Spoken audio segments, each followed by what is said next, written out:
Well, it's an interesting dance, right? It's an interesting balance between the negative and the positive because once again, Tim, like the Michigan game, first 30 minutes, not a lot that was good. Second 30 minutes, not a lot that was bad.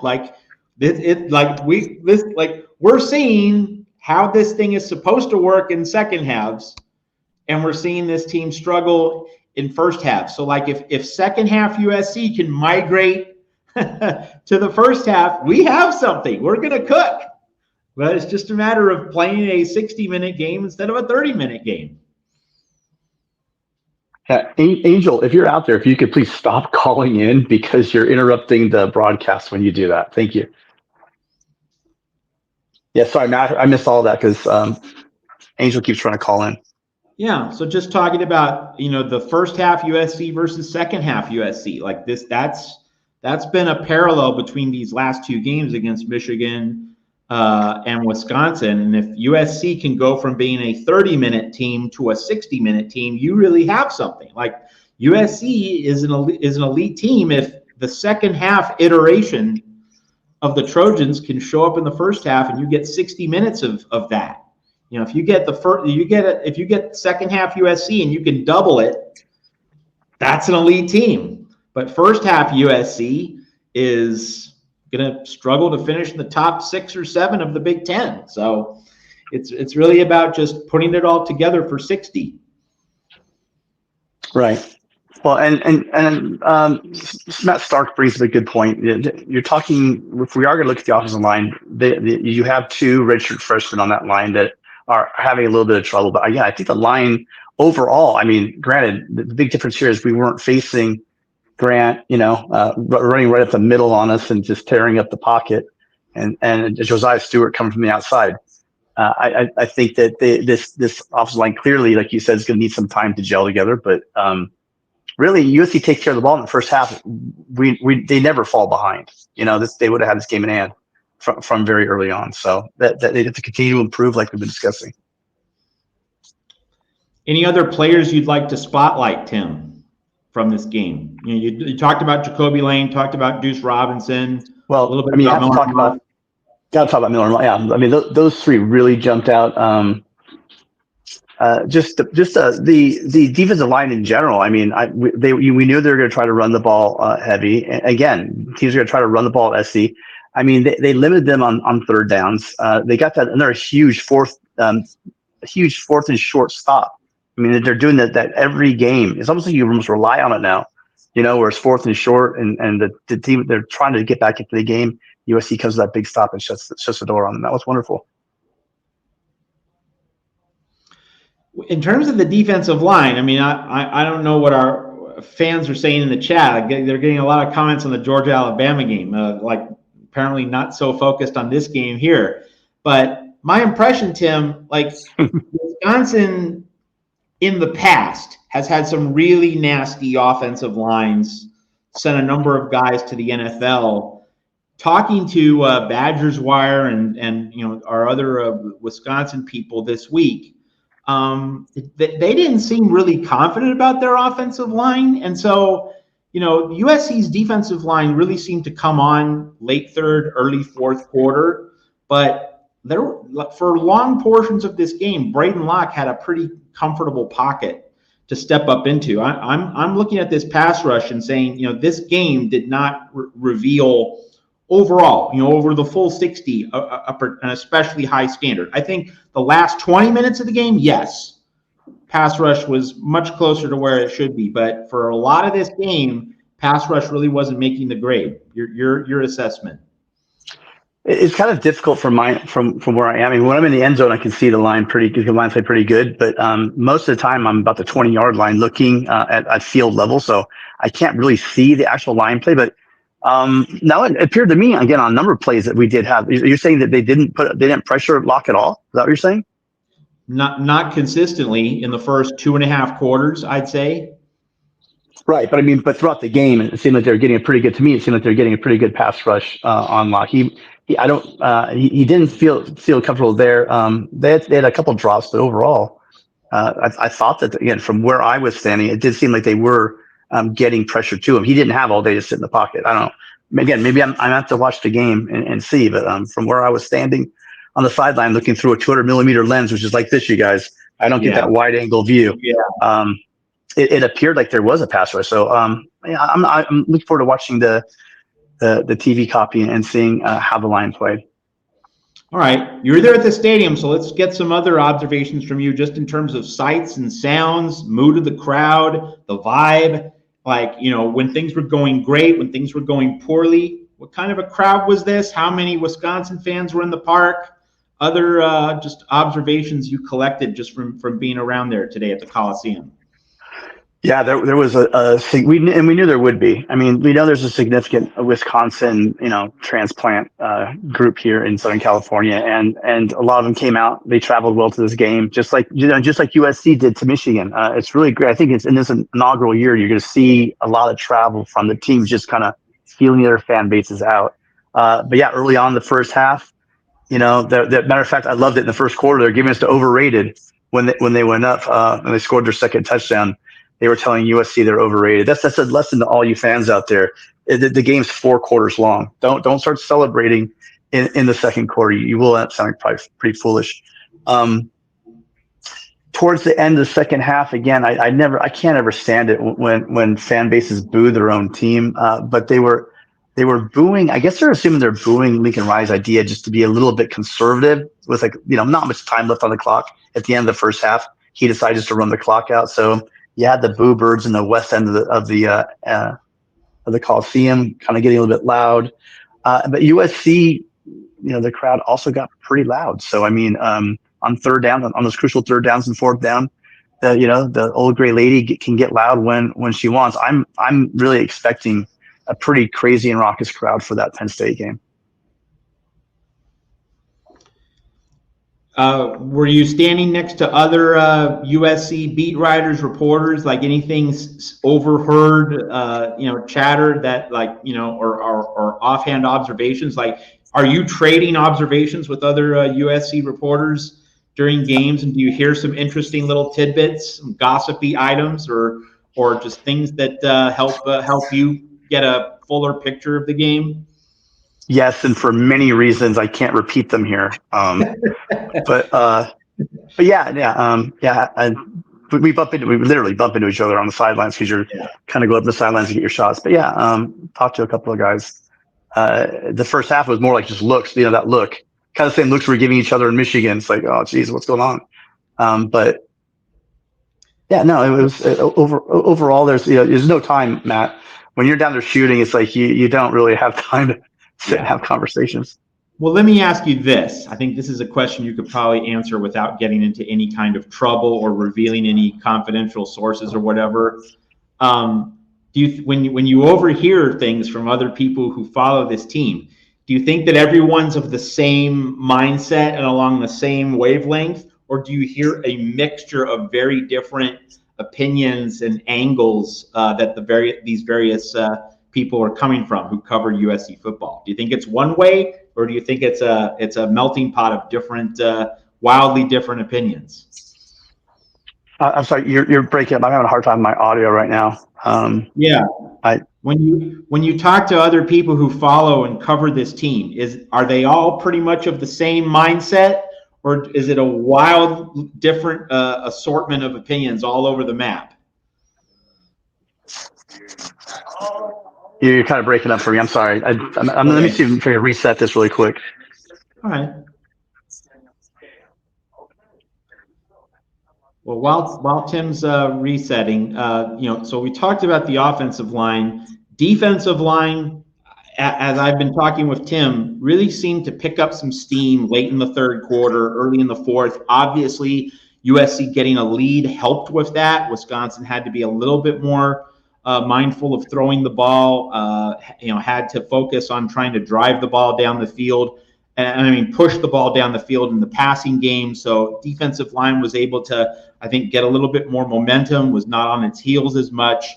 And so you did see the defensive line get better midway through the second half. But, Wisconsin found a couple of explosives in the passing game. And obviously the secondary bears some responsibility for that. but also the defensive line was not making life miserable for Braden Locke. And again, this is a backup quarterback. And you figure that if you can really rattle him, if you can get to him, things could have snowballed against Wisconsin early in this game, but that wasn't really the reality of what was happening. So there's a lot of work for Coach Henne and Sean Nua to do up front. And of course, we do have to say, no Bear Alexander. And while USC fans, I don't think are going to miss him for reasons that we talked about on our Friday night Conquest Collins show with Tim, nevertheless, you didn't have Bear Alexander to rotate in there for a couple dozen snaps, and so like the idea that the defensive line didn't play great in this game, with Bear Alexander not in the mix, yeah, that makes sense. Like you can understand that. So obviously there's a need for readjustments in that regard. So that's certainly another talking point to flow from this game. Tim, are you back? I can hear you now. So Matt, maybe if you could pop up the box score or something. I mean, and I'm flying completely blind, Okay. but it did seem like that they did keep Ches Malusi in check in this game. So I mean, again, I think the defensive line did a pretty good job. Did you feel that as well? Because I mean, from the sidelines, it looked like they were not breaking off a lot of runs against this team. Yeah, I think, the second quarter was USC's weakest defensive quarter. Wisconsin got over 100 yards in that quarter. And of course, in the first quarter, you had the 63-yard long ball for the touchdown. But second half, like the Michigan game, second half, Danton Lynn, the rest of the staff, they buttoned things down, they tightened things up, they made adjustments. And hey, Wisconsin did not score a point in the second half, so you can't get any better than that. It was once again a case of, at halftime, if there were problems, they got fixed. And it's great that they got fixed. But now we have to deal with, let's not have problems in first halves where we're giving up a couple of explosives. Because, that happened in the Michigan game. And obviously this time the explosives were in the passing game, not the running game. But nevertheless, they were still explosives. And USC, we'll try to limit that in the first half of a game. Yeah, and that's way too small on my phone here, so you're going to have to read. It's Will. Thank you, Will. I mean, just in general, again, the atmosphere is slow. You can see the confidence, the fun here in the Coliseum. I mean, it's kind of like the contrast between the first half of these games and the second half of these games is the same thing. It's like how dark and horrible it was for the last couple of years before Lincoln Riley got here. And slowly you see the confidence, almost like, remember 2022, it just kind of jumped the gun and was excited on those wins. And then they started kind of faltering at the end. And then obviously last year, there was a lot of losses and a lot of issues with the team. But that confidence is quickly coming back. I mean, a lot of people, I remember there was all these questions about Lincoln Riley, this and that. I'm going to throw it back to you, Matt. What do you think? So what has Lincoln Riley done this year to kind of silence a lot of the critics that were loud on the offseason and going into the season? I think the main thing he did was hire a great defensive staff. And I think one of the things that's worth noting about this team and the toughness that it has. And I mean, I'm not saying USC is a supremely tough team, but it is tougher than last year. One strong point to make is that, what would have happened last year if USC was down 21-10 at the half? What happens to a 2023 USC team if it played anything close to that first half? Would it be able to get off the mat in the second half? That's where I think the real difference is from last year's team to this year's team. This year's team, which has a ton of flaws. Well, we can be clear about that. It's not as though this is a great team yet. Hasn't yet earned the right to be called a great team, but it is a resilient team. And last year's team was not particularly resilient, and it did not come flying out of the gate in third quarters, in second halves. And the fact that the third quarter is a quarter in which the Trojans play well, it's a quarter in which the Trojans play with confidence, they play with precision, they're sharp. Like the coaching staff gets after them for 15 minutes in the locker room at halftime, and then they improve in third quarter. So that is a particularly encouraging thing, and that is definitely a way in which Lincoln Riley has improved the overall outlook and the overall performance of this team in 2024 relative to last year. That was one of the funny parts of the press conference afterwards. They asked him. They asked what was the difference. That the defense came out in the second half and shut them down when they started the ball on offense. And he said, "What was the big difference? What led to that big change, that flip in the second half?" And then Riley said, a hell of a speech, right? And everyone started laughing. And he said, "No, not really. I mean, we just kind of came out. We stopped making mistakes, and I think that's what this team needs to do. This team needs to get out of its own way. I mean, even against the Michigan game, and I'm not going to keep saying this canned phrase because it's kind of true, but no disrespect to Michigan. But if USC, we talked about it all week, if USC goes into Ann Arbor and plays a complete game, they win that game. And USC is next week, and then against Penn State, definitely against Penn State. They're going to have to play 4 quarters of football. They're not going to be able to get away with this. They didn't get away with it in Ann Arbor. They will not get away with it here if they do not play 4 quarters of football. Absolutely. When Lincoln Riley was talking about, the first half, second half issue, did he kind of link that to any one group, or did he keep it pretty general in terms of the whole team? Yeah, no, he doesn't generally single out players or even units. I mean, in general, he tends not to do that. But I mean, he said it. Just turnovers, right? I mean, you don't even have to be like an expert in football to realize that you turn the ball over 3 times, and give them the ball in plus territory. Or one time, sorry, you're driving and you have an interception, and then you have that fumble on the punt, and give them some free points at the in the first half. You do things like that, you're going to set yourself up to get into a hole. The difference is, and Lincoln Riley talked about this a couple of times now, he says the difference is the coaching staff, the coaching staff and the kids in the locker room. It's just, I think that the players are feeding off this vibe, and it starts with the coaching staff. And we have some great coaches, they're great developers, but also you have guys in that locker room that know how to win, want the highest level. So I think that there's a culture that's being instilled, and you go down at halftime, no one's hanging their heads, come out, they fight, they get the ball back, right? And they go down and they score. And that's how you turn games around. Did Lincoln say anything about Miller Moss throwing jump balls? Because, one of them was picked, but then of course, you saw Deuce Robinson coming down with a jump ball for a pretty big catch. Did that enter into the post-game conversation to any degree? It did not, but I mean, we throw a jump ball to Zachariah Branch. That's not really Zachariah Branch's forte. When you have guys like Deuce and Jacoby Lane, those are the guys you want, throwing those 50-50 balls. And we talked about back in the Drake London days, that those 50-50 balls become like 80-20 balls when you got a guy who's 6'5" and can go up and get the ball. So I mean, there wasn't a conversation, but as a good quarterback, you got to let your guys go make plays. I mean, a lot of people were critical of Caleb last year for being just too careful with the ball.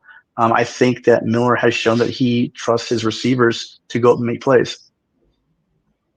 Yeah, that's a really good point, delineating between Deuce Robinson on one hand and Zachariah Branch. One guy is the big body that's going to go up and get the ball. We could also say the same for Jacoby Lane. Zachariah Branch, not so much. So that's something Miller Moss has to keep in mind when he's throwing the ball down the field. You were about to say something. Well, I'm just saying, Branch on those crossers, we saw him have a lot of success. That's what you want. You get him out in space, you get him speed, you get the ball in his hands and let him be a playmaker. That's what his role is. For Deuce and Jacoby, those guys, Kyron Hudson, those are the guys you want to go throw the ball, but let them go get it. Those guys, that's their game. I don't think that's really Zachariah's game. You mentioned, so we talked about Zachariah Branch as a receiver. He struggled as a punt returner in this game. Obviously, that muff, and whether or not he touched the ball, that was something that was debated by the CBS commentators. But I think it was necessary for USC to react as though the ball was touched.